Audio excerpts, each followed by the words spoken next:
Based on a Peugeot boxer cab, this Bailey Alliance 592 is a two-berth motorhome that will set you back just short of 50k. Now that's a lot of cash to splash, but when you consider that a VW California costs roughly about the same and doesn't have a washroom, does the Alliance represent good value for money, and is it the van for you? Let's find out.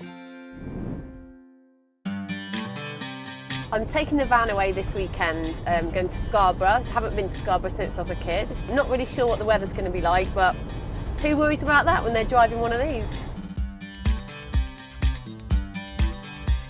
As you can probably hear, when you're driving this van, it's quite noisy, but then you'd expect that with a van of this size. When you're buying a motorhome, chances are you're going to be going away in it a lot and you're going to be driving quite long distances.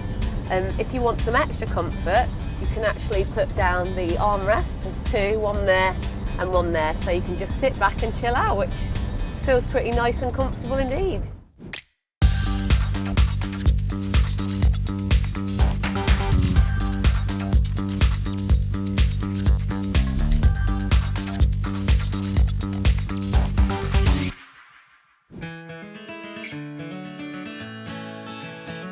The first thing that strikes me about this living room is how bright it is.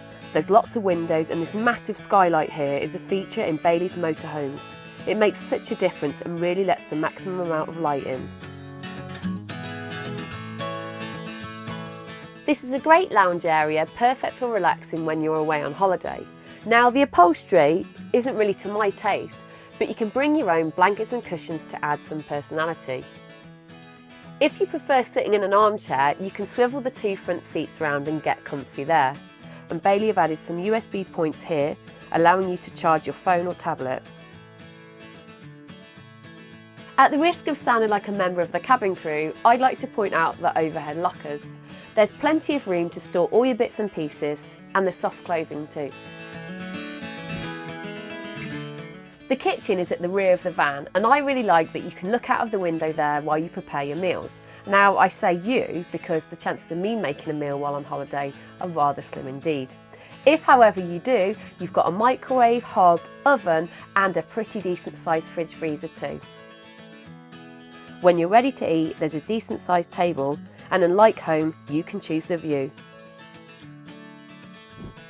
This is more of a wet room than a bathroom, and with no windows it's a little bit dark, but it's not like you'll be in here for hours on end. It's functional and tasteful with everything where you need it to be. There's plenty of space to store toiletries, and you can also pop stuff on the shelf. You'll need to make the bed up every night, but it's pretty simple. You'll slide it out and then you've got yourself a double. And if it's a clear night, you might even be able to do some stargazing from your bed.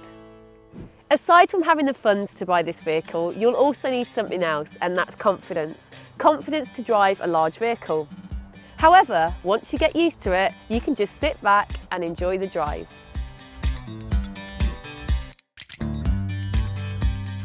What do you think about that little manoeuvre? Impressive, huh?